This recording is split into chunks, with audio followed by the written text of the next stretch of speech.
Hey, everybody. I'm Rachel. Nice to see you again.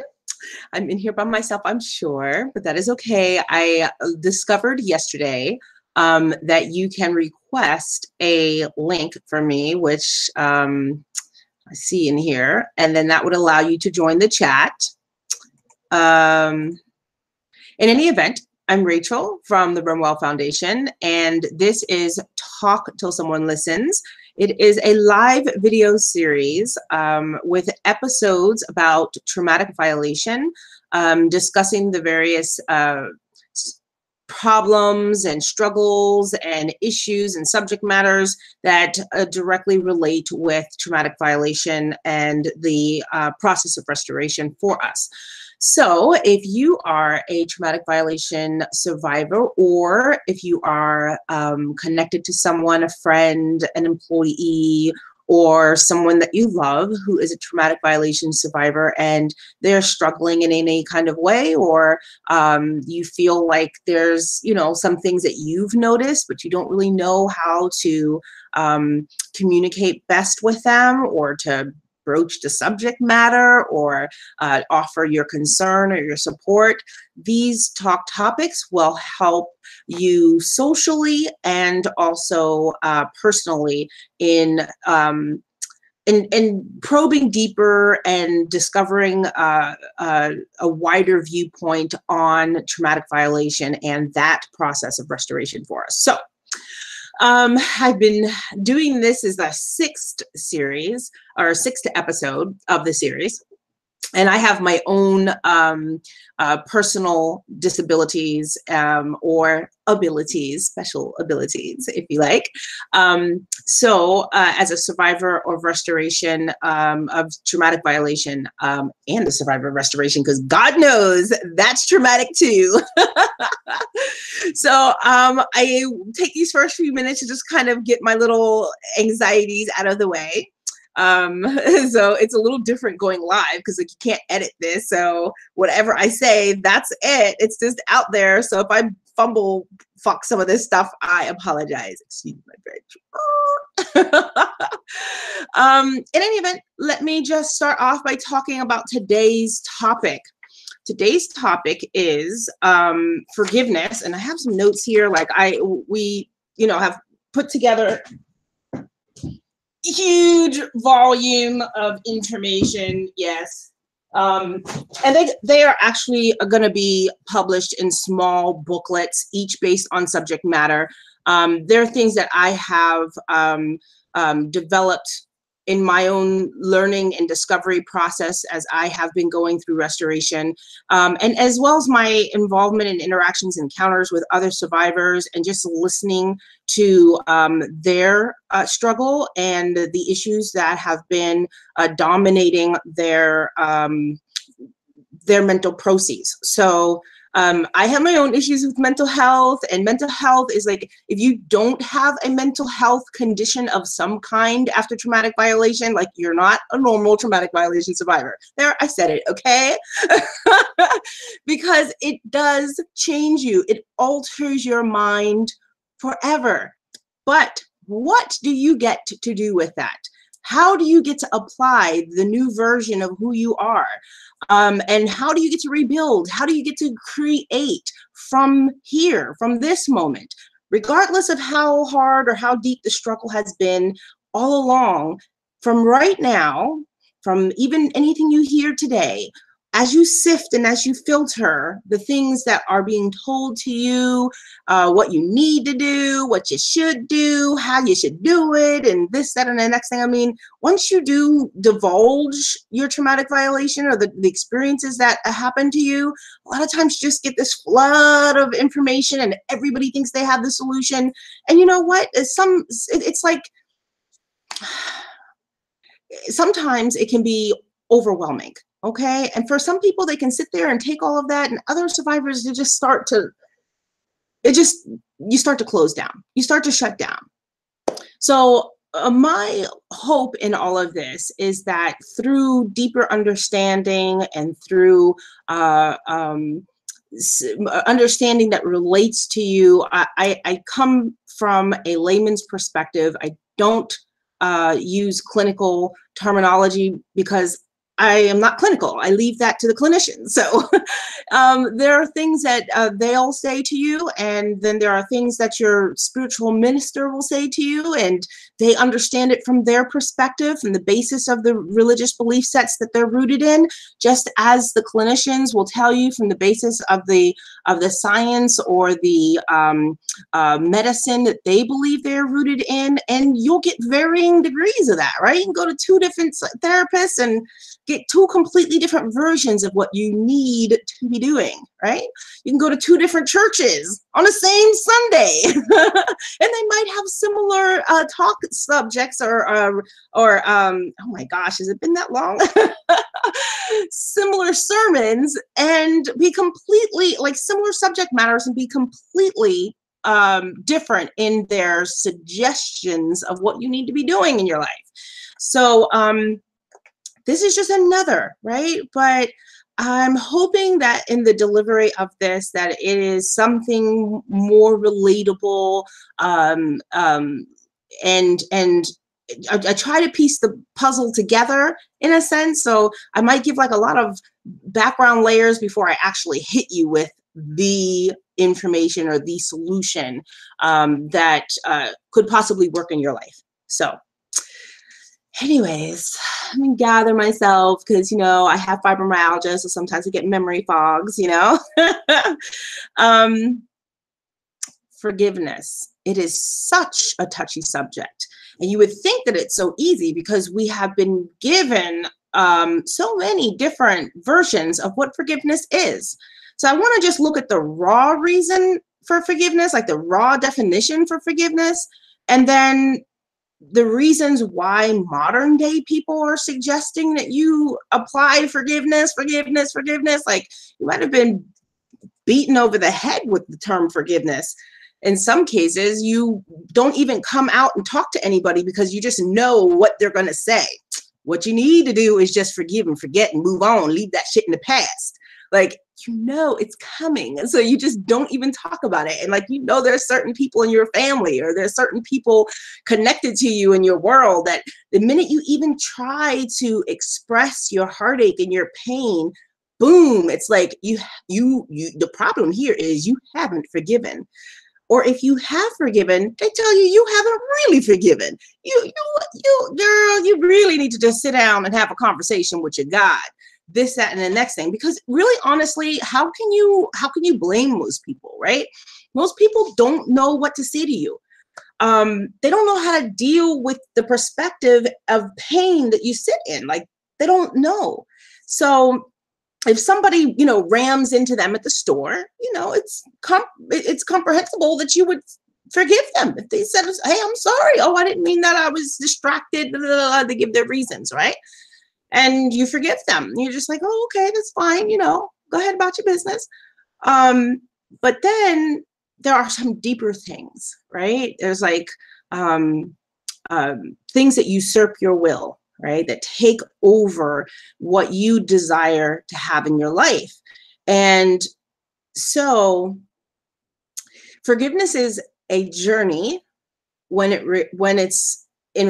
reflects or is about traumatic violation. So when I'm talking about forgiveness here today, please understand that I am talking about it in context of traumatic violation, not in context of the other example I gave where, you know, people accidentally do things to you and they say sorry and you say, forget. I raised my children that way. You know what I mean? If you did something wrong to the other person, or if you even did it by accident, you still say sorry because the person somehow feels offended. And then you wait and you say, well, do you forgive them? Are you okay with that now? And you're like, yeah, I forgive you. You know, that whole thing.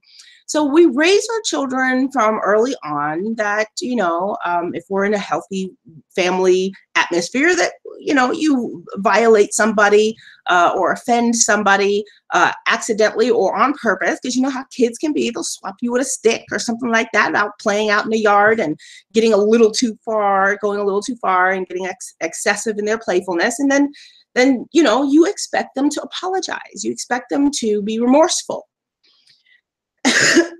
So I think I'm coming down with like a sniffle. Ever since yesterday, I've been sniffling. So This is a really big subject matter. Because it has so many layers, I try to say that there's a formula and equation to this thing. So I'm going to try to kind of go through that formula. This is not something that I can handle in an hour, but I'm going to do the best I can to kind of put it in synopsis, right? To kind of summarize it, to empower you a little bit more. And the greatest empowerment you can have with your process of restoration is understanding.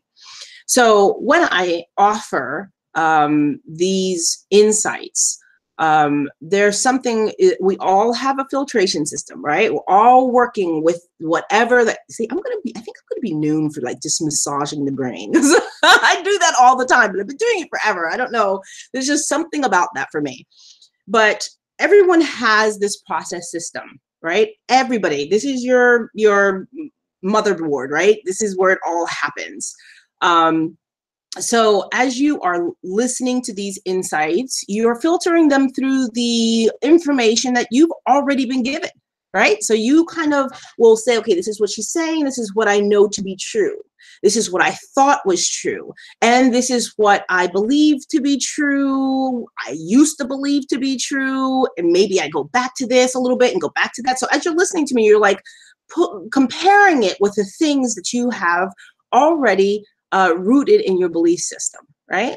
So I ask you to allow those things to be flexible, right? To be flexible, because that's how we really open up our minds to new tools, right? To adding new tools to the equation of forgiveness, or to the equation of mercy, compassion, to whatever the ideal is.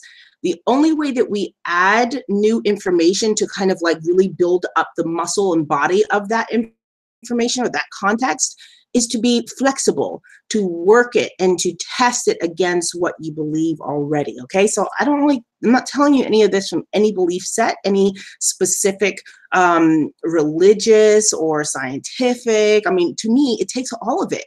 It really does. I mean, all of it is how you got here. I've said that before, and you'll hear me say it again, because you are a summation of all of your experiences, all of them, even the ones you don't remember. Okay, so you are always, even in this moment, I'm bringing it forward. Everything you see right now that's happening right now in this screen right now, everything is a summation of everything that I have already journeyed through. So let us begin, okay? Forgiveness and the pitfalls that it could present in violation restoration, traumatic violation restoration.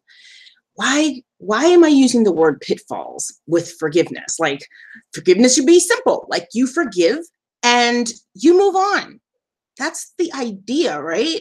You forgive, and then somehow miraculously, you're able to just move on. So I will start to say that idea is the nature of the future pitfalls, right? So forgiveness is a process. There are stages to forgiveness, okay? So even if you have visited forgiveness about one situation, whatever is still transpiring after forgiveness, because wait. Let's go back. What is forgiveness for real? Okay?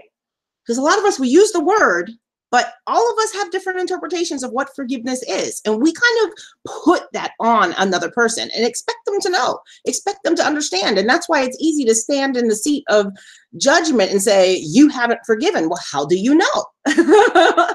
How do you know? Do you believe I haven't based on your interpretation of what forgiveness is? So what is forgiveness, right? So you have already an idea, because we have all been exposed to the idea of forgiveness, all of us. So what is it? Okay, in its rawest, purest form, forgiveness is the excuse from punishment. That's what forgiveness is. It means I pardon you from punishment. So if we really interpreted forgiveness for what it is, a lot of people wouldn't be in jail right now. Let's think about that. Like, a lot of people would not have received punishment, but the law is still going to pursue regardless of forgiveness, right? So the depth of the layers of forgiveness starts with that immediate action taken against the person or not taken against the person. Now, just because you don't wow out and violate or decide, like, we entertain these thoughts, like, if I had another chance at it, I would beat him over the head. I would have done this and that to her and this, that, and the next thing. You entertain those thoughts, and as you're entertaining those thoughts, that is not forgiveness. That is the indulgence of vengeance. That is the indulgence of your anger. That is the indulgence. That is you taking the energy about the violation and fantasizing about what you could do or could have done in those circumstances had given another chance, or having a do-over, right? So when you go through the initial stage of forgiveness, that allows you to free yourself from that, okay? So forgiveness nowadays has some kind of what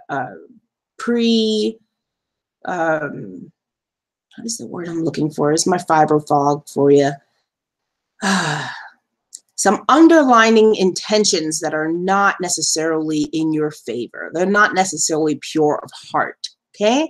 And when I say that, I'm saying there are a couple of reasons people want you to forgive. Number one, it's a form of victim shaming. It is. It has become a form of victim shaming. When you're told that the only reason why you haven't healed yet, and the only reason why you aren't in a better place with what happened, is because you haven't forgave.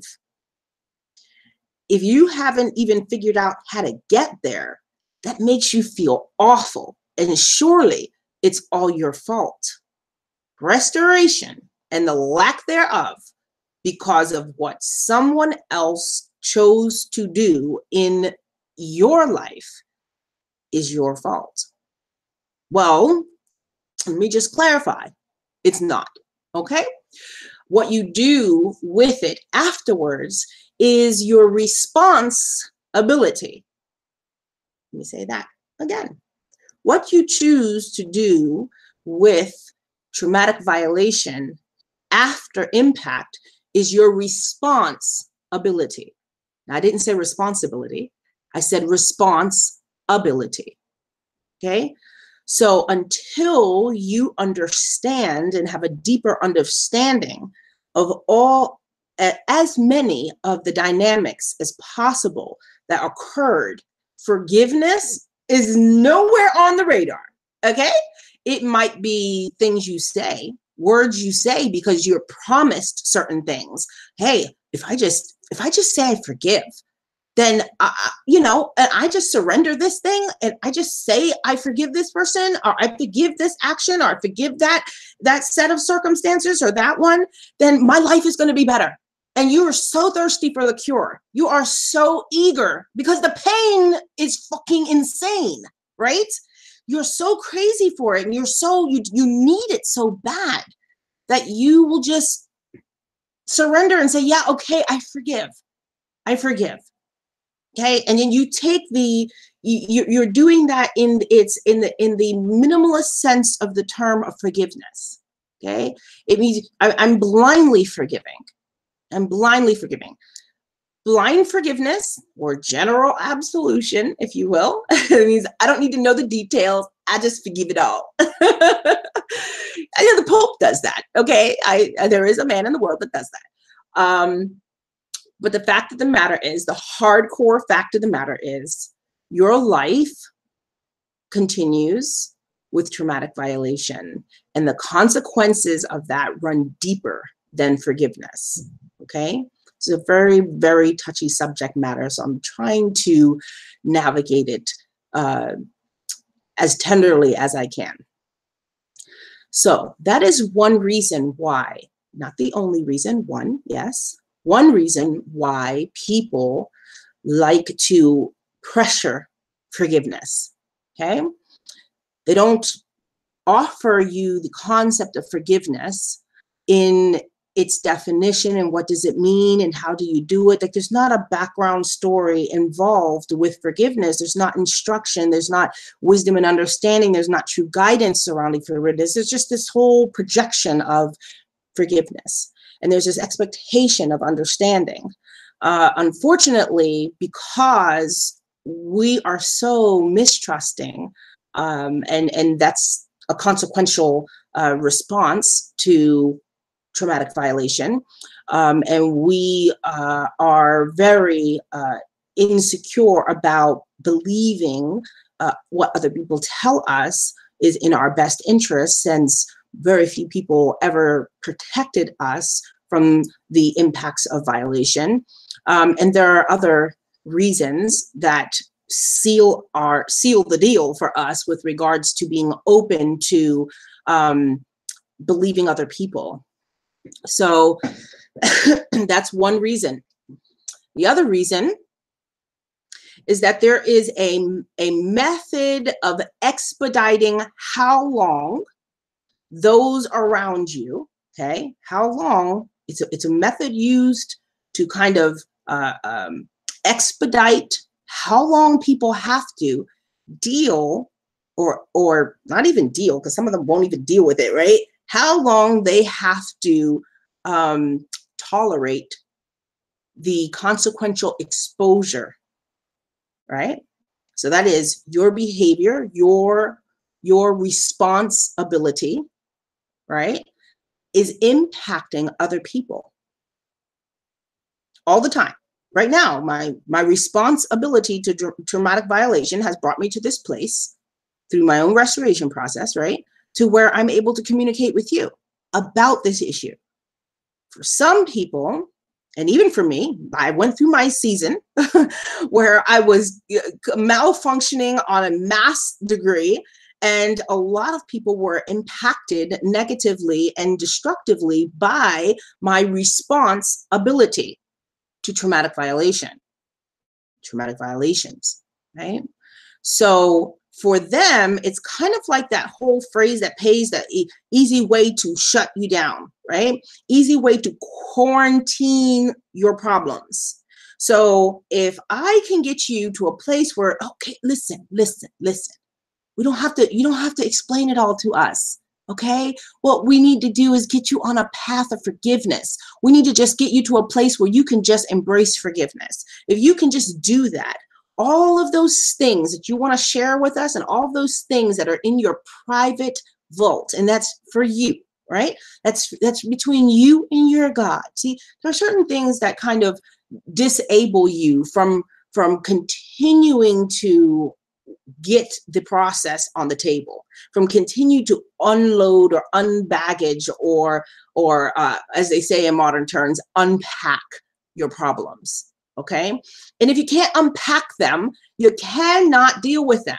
You cannot feel them. You cannot deal with them. Then you cannot heal from them.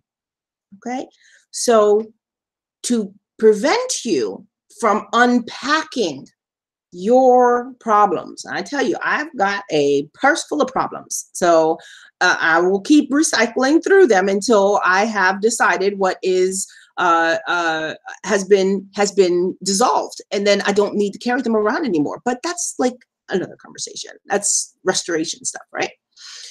So to quarantine you, right, to keep you from having that from them experiencing the backlash or the backdraft of your traumatic violation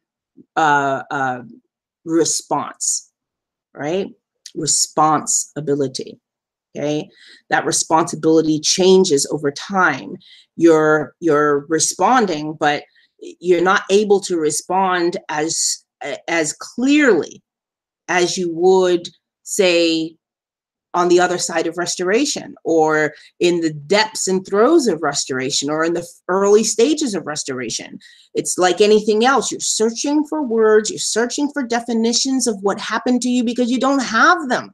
Like who walks around talking about it? Like, it's just not common discussion. It's not common talk. And when you try to bring it up on social media, you know, you get the barrage, you get the attack, you get the social stigma just hurled at you. So where is the safe space to do it, right? So when you do find a safe space, sometimes what is perceived to be the safe space isn't necessarily a place where people are equipped to walk you through and support you through your restoration process. So some of the go-to solutions are forgiveness.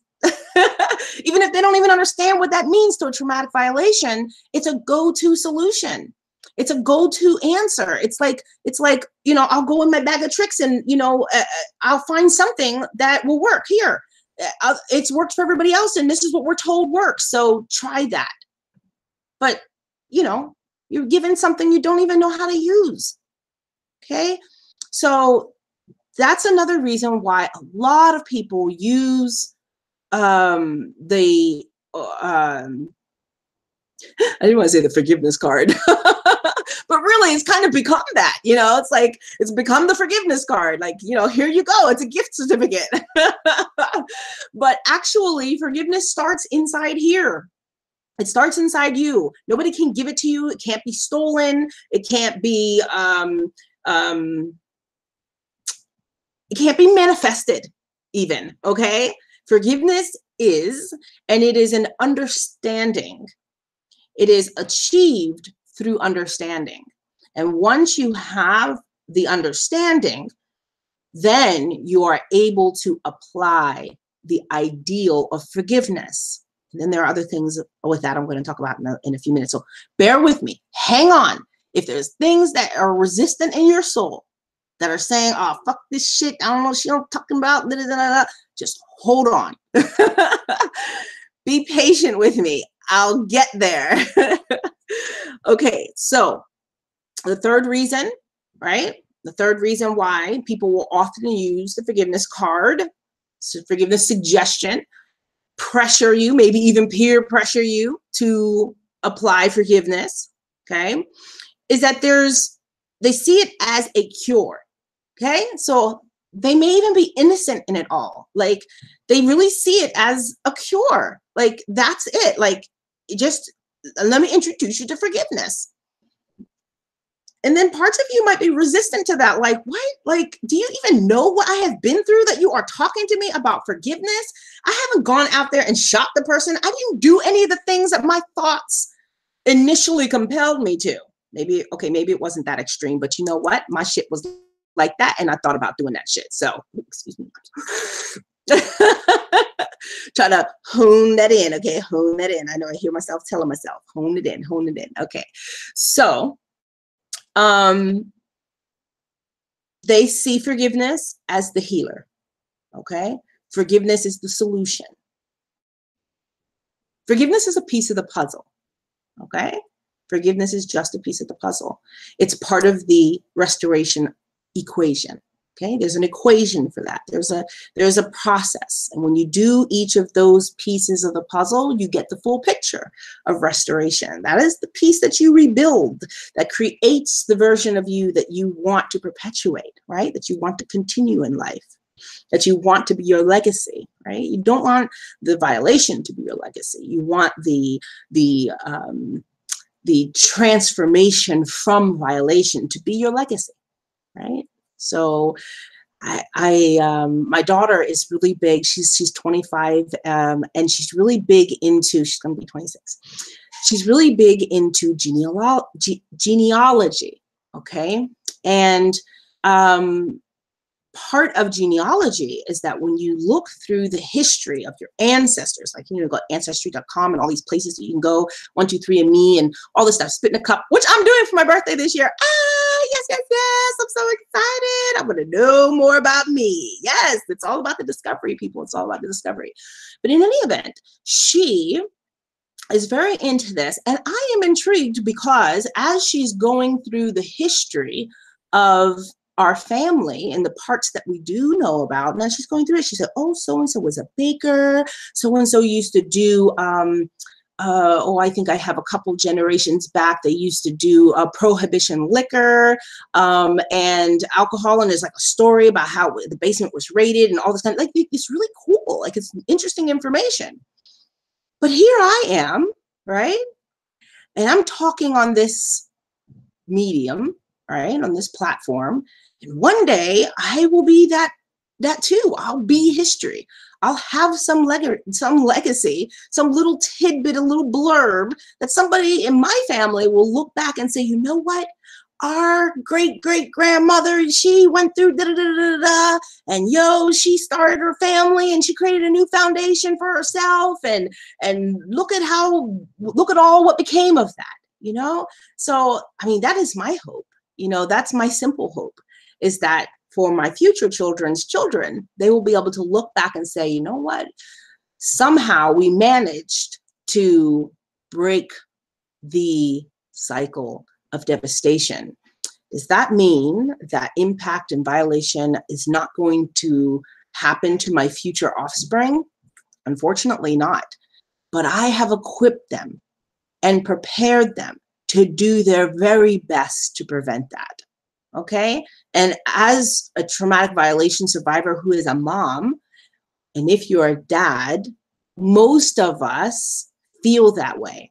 A lot of us don't. And unfortunately, a lot of traumatic violation survivors shift from victim to offender, victim to violator. Okay, so that does happen too. That's a whole nother subject matter, and I will touch base on it. I know there's just very many chapters in this whole process of restoration, and I'll do my best to touch on as many as I can. And I'm doing this because I really believe that healing is for everyone, and that restoration is for everyone, not just the people who can afford to go through programs, who can afford treatment, who can afford therapy, and I should say who could afford quality therapy or quality programs that don't just leave them in limbo or have them repeating the same information over and over again because someone else before them dropped the ball. And if you have experienced that, you know what I am saying is to be truthful. So anyways, back to that third use of it being the cure. So it is not the cure, it's part of the equation of restoration, okay? And there is a formula. And the formula, it may sound simple, but in application, it's not simple at all, okay? The formula is understanding. Depth of understanding comes with discovery, right? Discovery means you need to be open to ideas and thoughts that lead to understanding, okay? So the depth of understanding surrounding human behavior, surrounding what causes people to behave or to do certain things, okay? And what causes people to be in the position to have those sets of circumstances manifest in their life, appear in their life. So understanding the universal platform of human development, right? That's just like a base thing. You don't have to understand it all at one time. Just have to understand the parts as they relate to traumatic violation. So it begins with understanding, okay? So people say, I don't want to understand. That should have never even did. Yeah, yes, that is true. That is true. It should never have happened. And it should never have happened to you. That is true. But if you want to apply forgiveness at some point in your life, then understanding plays a huge role. It's the first step, okay? Understanding is the first part of the formula is taking understanding, okay? To apply understanding, you must apply some compassion, right? Get outside your ego, which exists no matter who you are in the world because you're human, and human beings have ego, okay?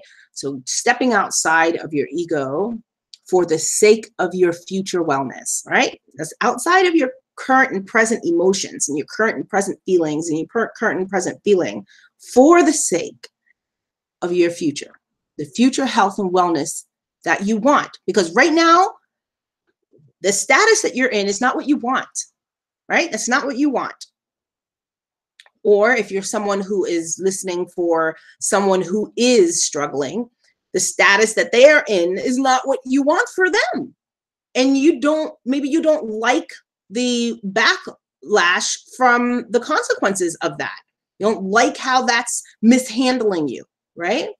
You don't like how their responsibility is mishandling you in your life. Maybe you feel taken advantage of. Maybe you feel like you're leaned on too much. Maybe you feel like your thoughts and your feelings aren't taken into consideration. These are all things from the other side of the scope of traumatic violation.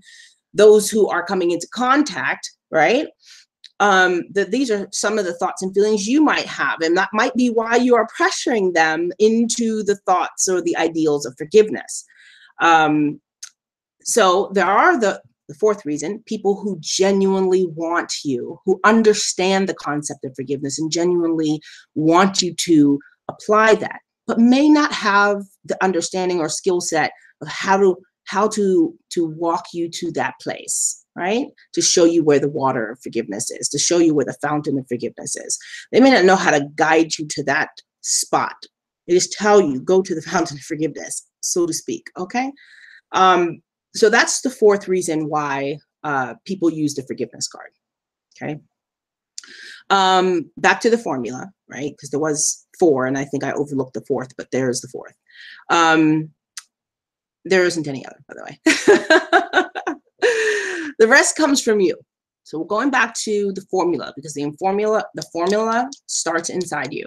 Okay. In fact, it's ineffective. Nobody else can forgive on your behalf. Right? Nobody else can take forgiveness from you and apply it for you. That's not how it works. So this is something that readiness has to happen inside of you first. And when that happens, it makes your soil, like you're turning over the soil of your soul, right? You're turning it over and making it ready to receive the seed, just like we're trying to turn over the soils of society to make it ready to receive your restoration process, the seed of restoration in you. So next, after understanding, and in order to have that, you need to have some compassion, is to apply grace. What is grace? Who is grace? Well, let me tell you something. There is, let me read something. Because this is a little note that I wrote,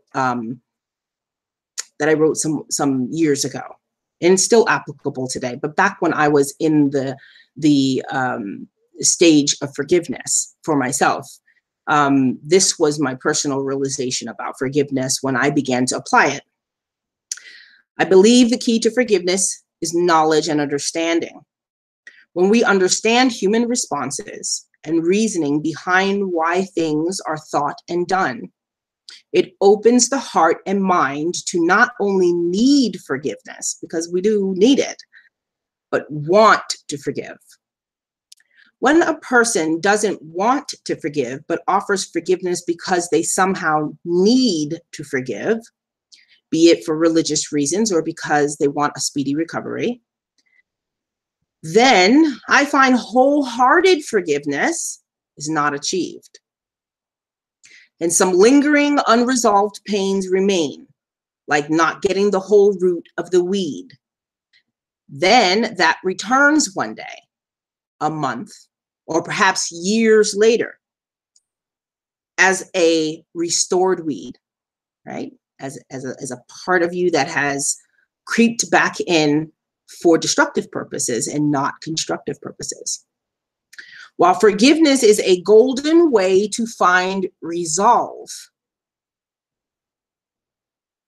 regarding soul violation, it is important to remember that there are stages of forgiveness, and the key to each stage is knowledge and understanding. That is like toiling and fertilizing the soil of soul for planting. And compassion is like watering the seed for forgiveness. So in place of weeds, we have a rich garden to harvest the goodness of soul.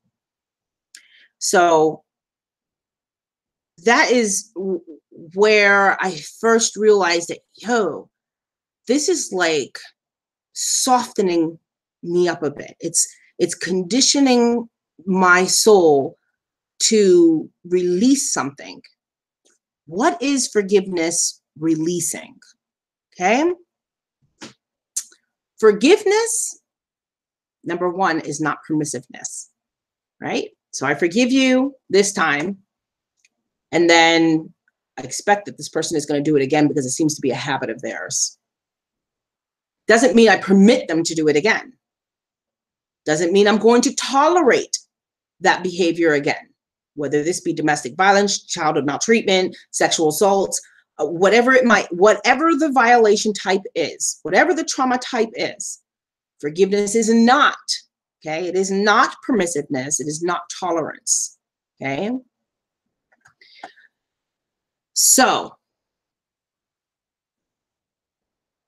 what the purpose of forgiveness is to, I'm not going to wild out and do what my vengeance says, because vengeance is not mercy, okay? Which mercy comes after grace.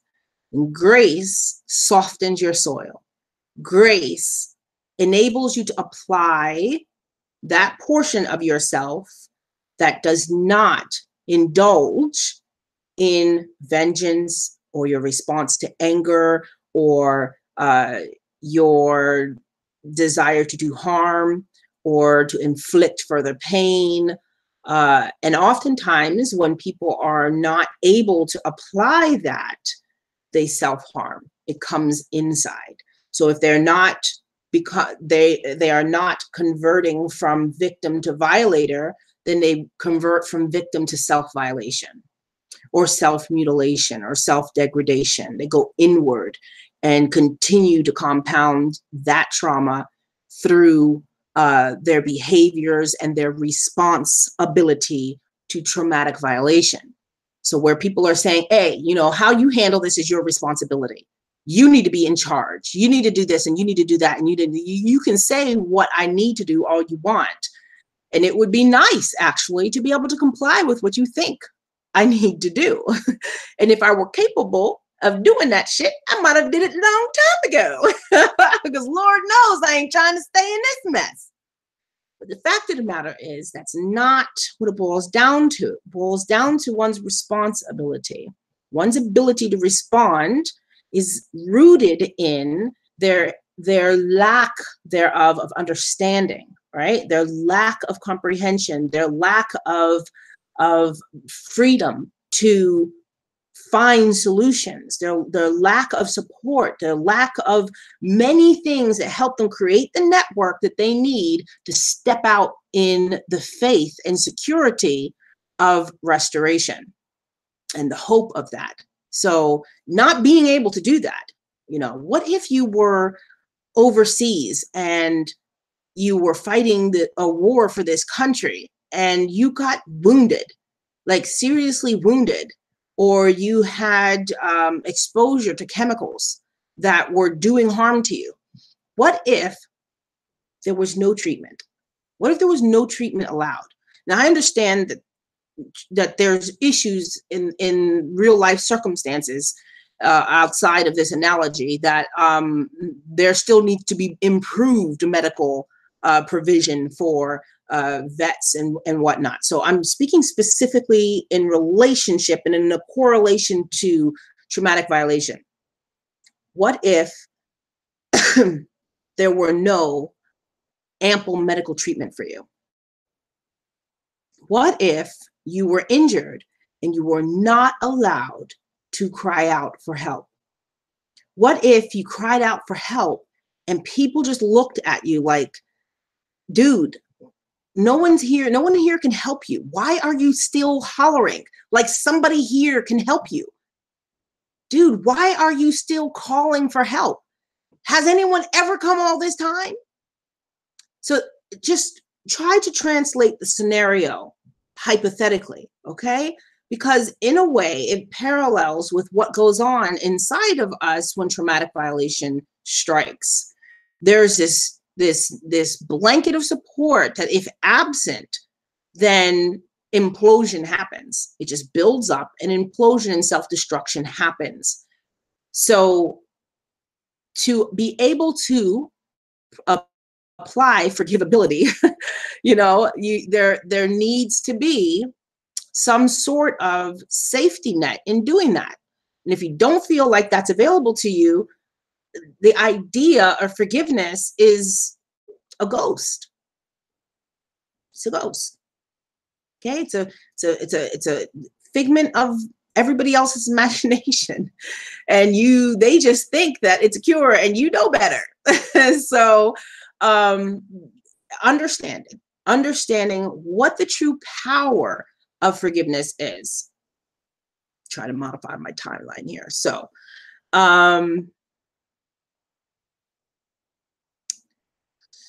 breaking from the fantasy, okay? When you play out in your mind the anger and the vengeance and the resentment, when you play out in your mind when the trigger comes, for example, and it pops into your head and it reignites those emotions and those feelings, forgiveness does not stop that. Forgiveness does not stop that.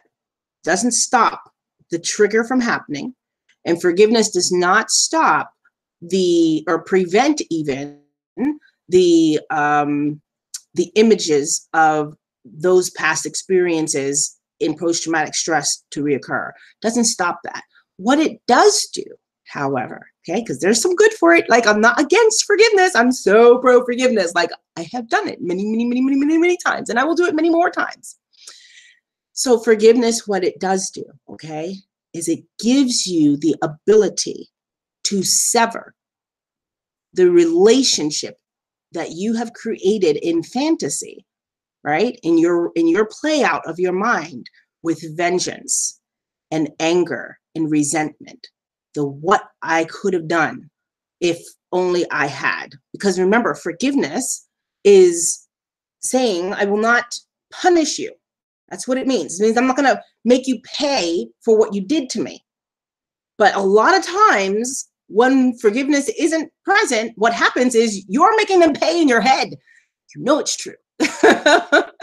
You want to make them pay. You want to make them pay. You wish, even if you couldn't make them pay, you wish life would make them pay. You wish, how is it? You start to begin to dwell about how is it that their life is this, and I am living like this. I am feeling like this. I am left with this kind of life. But meanwhile, you have children, you look happy, you look this, you look that. That is if you're still connected with the person who violated you, or persons who violated you. And it's even worse when it's persons who violated you, because it's just constantly there reminding you that there's no consequence, that their life goes on, and look at how your life is going on. Look at you at night. Look at your struggle at night. Look at your lonely self in the midst of your tears. Look at that agony. Look at that heartache. Look at that pain, that endless cycle of depression and anxiety and night terrors and all of these extra things. So when you feel that forgiveness is not something that you can apply, you continue then to have these fantasies. Okay. See, some people think the word fantasy is tied to some, what is it? Elegance Island or something. The plane, like, let's all go on vacation. I dream one day I'm going to go to this wonderful place and have this exotic vacation and blah, blah, blah, blah, blah. Okay. That's fantasy, or something intimate, maybe, you know what I mean? Like, ooh. Okay. Fantasy. But see how all that happens on a positive note? Like, all that happens on a negative note too. And we begin to manipulate and play with the ideas surrounding the negative roots and the negative origins of traumatic violation and its response in our system. So what it does is it severs that, okay? So you don't have that anymore. Like, I don't have that anymore, okay? Since I applied forgiveness and I let that person's life not impact me anymore, not even in my thoughts of what I wish would happen to them or what I believe they deserve to have happen to them or anything like that. Like, the violation may be with me forever, but I do not need to entertain thoughts of that person and where they're at in their life and all of that. Like, none of that exists. Okay, that's dissolved. Thank goodness, because it was more destructive to me. It hurt me more to live in moments of vengeance, to live in moments of aggression. And that doesn't mean that I don't have that, because I surely do. But and just the nature of what I've endured can have me lash out very quickly, because my defense mechanisms are just still raw. Like, that's just part of the process. And they'll tone down, as I get older and stuff like that. But it's conditioned a certain way. It's conditioned to respond a certain way, like fuck with my kids and see what happens. You know what I mean? It's like that, But then you have to pull back and remember, okay, where am I now versus where was I then? And these people are not those people, but making those associations takes time. Forgiveness opens the window for that to happen. That's what it does. That is the power that it has. Okay. It opens the window. It makes the ground ready to receive the seed of restoration. That's what forgiveness can do. That's the power of forgiveness. So it's not some illusionary end all be all to traumatic violation. It's just not. The work still has to be done. You still have to do the job of healing, If you go to the doctor, you go to the hospital, and he has to fix something or whatever, like, you still go home and you still have work to do.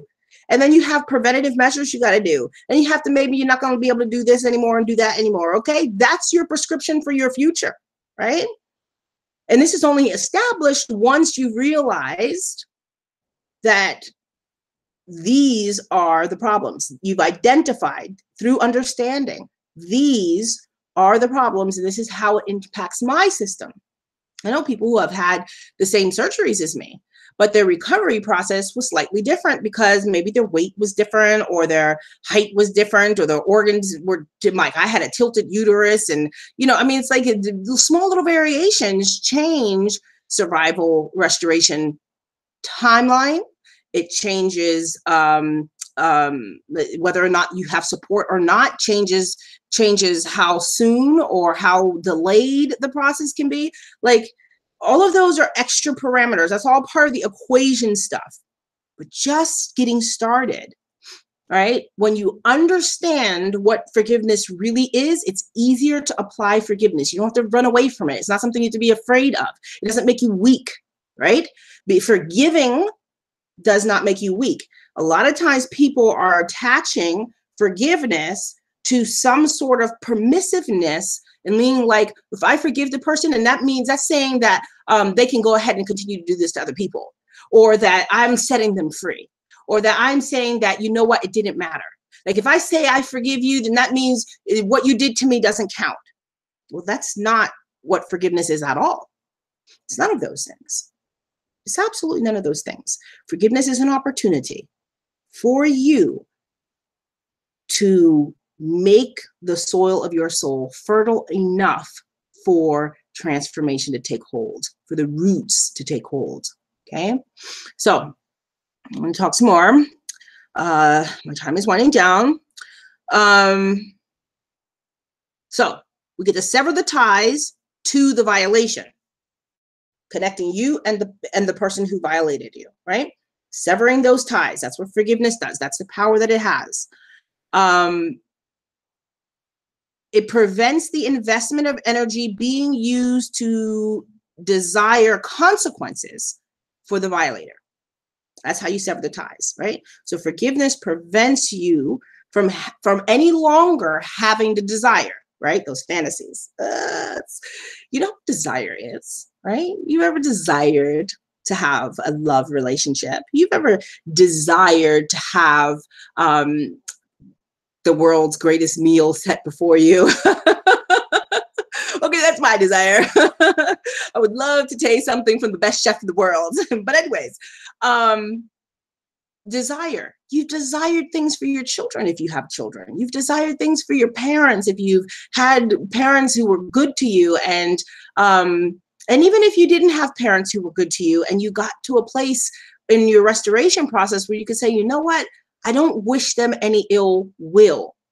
I actually wish that in their life, they come to a place where they can restore, where they can feel what it feels like to not have to be responsibility, to carry the responsibility of pain and agony and hardship and despair and remorse and all of those extra things. If you can get to a place where you can feel that way about those people, then that's a whole nother level, right? Because we're talking about forgiveness is also comes in stages, right? Because you can forgive the piece that you can forgive. Start with the piece that you can forgive, right? If you can't cut off the entire thing, if you can't cut off all the desire, cut off the piece. If anger is the part that you can cut off, that you can sever, then forgive the part that makes you angry. If resentment is that piece, and forgive the part that makes you resentful. If revenge is that part, it's not always for everyone. For every traumatic violation survivor, they don't all want revenge, right? But some of them do have other aspects of their desire that might mean ill will in regards to the traumatic violation experience and the violator. So traumatic violation has three parts. It has the violator, and it has the violation itself, and it has the victim or the party, the person who is being violated. It has those three things. So in forgiveness, and I will talk about more on forgiveness of self, right? But in forgiveness, and also forgiveness of the acts of violation and their impact on you, right? Because it's important. Like, think about it. If you had cancer, you know, cancer might rob you of the time that you've had with your kids while you're sick.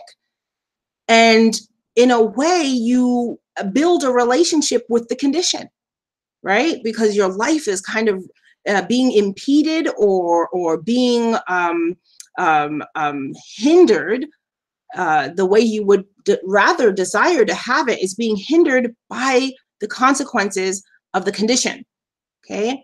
In this case, I'm referring to cancer, but the condition could be many other things. And it could alter the desires that you wished, that you dreamed for, that you planned for when you started having a family, or when you got that good job, or when you embarked on a new creative project, whatever it might be. There is the forgiveness of the ill effects or the consequences or the side effects or the ramifications. I'm using all these different terms because they mean something to someone, right? And so that is an area in a stage of forgiveness, right? And then finally, yourself for your responsibility to both of those, okay? So it's just like when we raise our children and they say, and the kid says, I didn't mean it, but I didn't mean it. And maybe they didn't, maybe they did, but maybe they didn't, right? And so there still needs to be a reconciliation, right? And so the reconciliation isn't necessarily me, oh, I'm your best friend or anything like that. It just means that I'm healing the moment of which I feel ill about what you did, okay? It's the moment in which I feel negatively and I want to, and I now, my positive desire has shifted into a negative desire about you and for you because of what you did, even if it was unintentional, okay? So that part which is the third part. Sorry, I didn't mean to hold out so many fingers. The third part, which is you, right? Your responsibility, even if you didn't mean it, okay? You're still saying sorry. You're still apologetic, because then it then disconnects and severs that part, that tie that you have with the violation and how you responded to the violation. Okay, whole nother part of the talk. Oh my God, it's an hour. It goes by so fast. Good God. I want to do more, you understand? I want to do more to potentially help traumatic violation survivors stay on this road to restoration, or get on this road to restoration, and make it just a little easier to comprehend what the stages and processes are, so that we can move forward as a stronger society, okay, as a stronger unit, as a stronger body, because we're all pieces to the whole body, okay? So, the equation to forgiveness, you need to allow forgiveness to play the part in the equation of lifestyle transformation, and the equation of traumatic violation transformation and restoration that it plays. It plays a role. It's not the end or all cure all, okay? It plays a role, and it plays a very important and key role. And if at some point you are able to release the emergency brake on what it means to forgive. In other words, we're like, I am not about that in my life. And there are many of you, and I even was there one time. I don't need to forgive nobody. I don't owe society shit. Society owes me. Okay?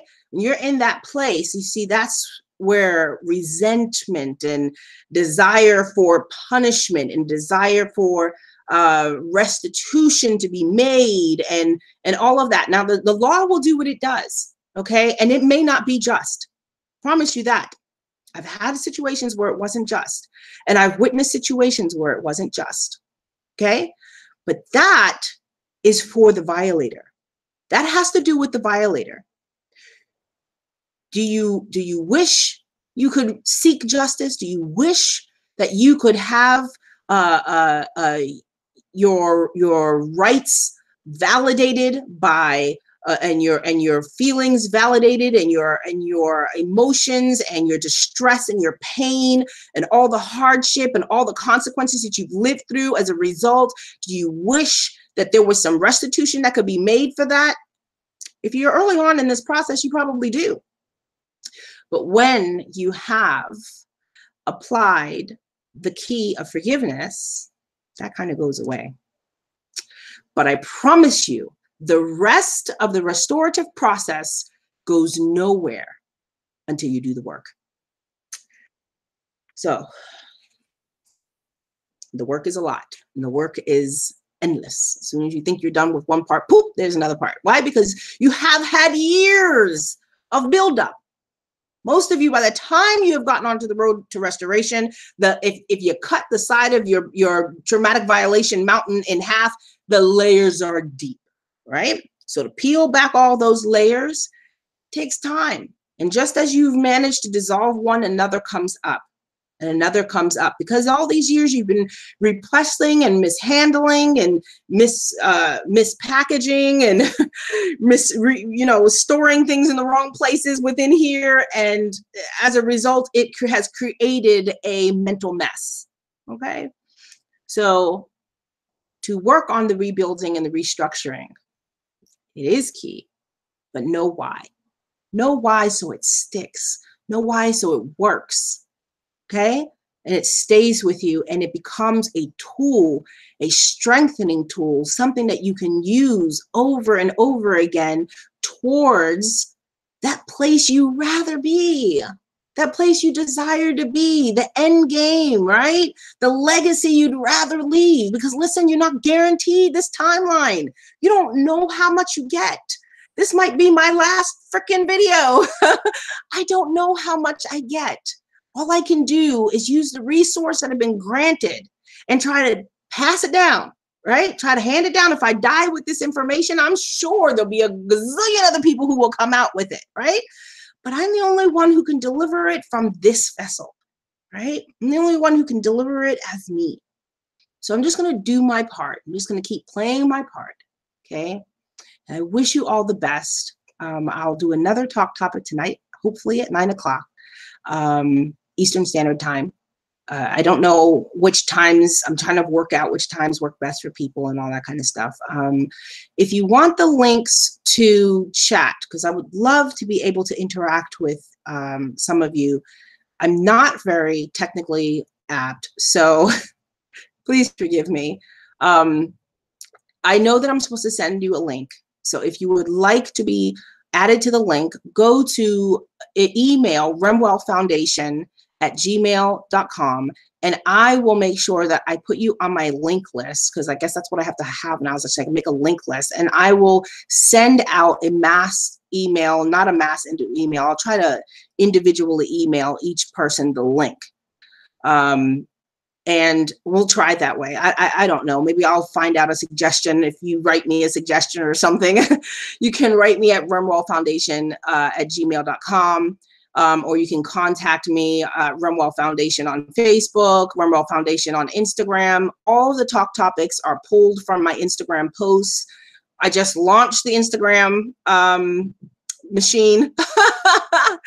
I just launched the Instagram profile. So, you know, check us out there. And if there's a subject matter that you would like me to address, or a question you'd like me to expound upon, I am able to do that. And I'm happy to do that for you.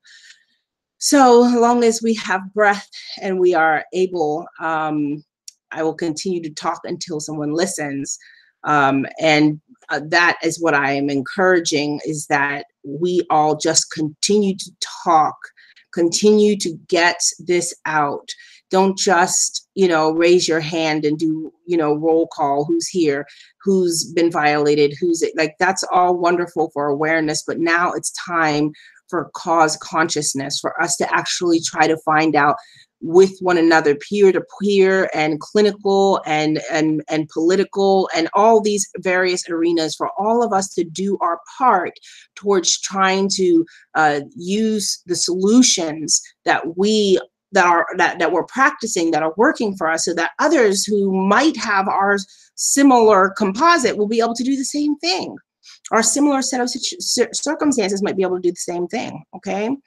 That's how we heal as a society. That's how we heal socioeconomic and cross these socioeconomic barriers between us, is to be able to just keep talking until someone's listening. And by listening rather than hearing, it compels us to do something more for one another, okay? And with one another. It's so important. It's so important. So love to you all. And yeah, so till the next topic, right? And all you do, be well and make healthy choices. Take good care. Bye-bye.